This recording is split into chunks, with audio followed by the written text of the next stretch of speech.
அஸ்ஸலாமு அலைக்கும். இன்றைக்கி வெள்ளிக்கிழமை ஒரு 12 மணிக்கு மேலே தான் வீடியோ எடுக்க ஆரம்பித்தேன். அம்மா வீட்டுக்கு போயிட்டு வந்து சரியான டயர்ட்னஸ்ஸுங்க. நான் இந்த அளவுக்கு ஒரு நாள் ஃபுல்லாக வேலை பார்த்ததே கிடையாது. நான் அம்மா வீட்டில் இருக்கிறப்ப பார்த்திங்கன்னா, அம்மா ஒரு வேலை செஞ்சாங்கன்னா நான் ஒரு வேலை செய்வேன். இந்த மாதிரி தான் ஷேர் பண்ணி பார்ப்போம். மொத்த வேலையை நம்ம பார்க்குறப்ப என்னாலலாம் சுத்தமாக முடியவே இல்லை. இது சந்தைக்கும் போகலையா, அதனால் வீட்டில் வந்து பார்க்குறப்ப பெருசாக எதுவுமே இல்லை. காலையில் முக்குளி தான் பசங்களுக்கு வாங்கி கொடுத்துருந்தேன். சரி என்ன இருக்குதுன்னு பார்க்குறப்ப அன்றைக்கி பீக்கங்காய் தோல் எடுத்து வச்சுருந்தோம் பார்த்தீங்களா, அதில் தான் துவையல் பண்ணினேன். பாப்பா தான் தக்காளி வெங்காயம் எல்லாமே நறுக்கி கொடுத்தேன். பசங்களுக்காக நப்பிக்காய் வச்சுருந்தேன். வீட்டில் வந்து வாழைக்கருவாடு இருந்துச்சு சந்தையில் வாங்கினது. அதை அலசிட்டு அப்புறம் பொரிச்சிட்டு தக்காளி வெங்காயம் பச்சை மிளகாப்பொடி இதெல்லாம் போட்டு நப்பிக்காய் செஞ்சேன். மேக்ஸிமம் நப்பிக்காய் பார்த்திங்கன்னா சாம்பார் வைக்கிறப்ப ரசம் வைக்கிறப்ப தான் வைப்பாங்க.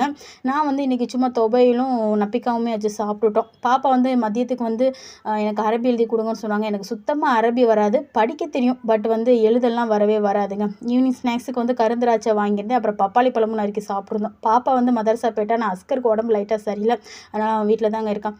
Okay friends.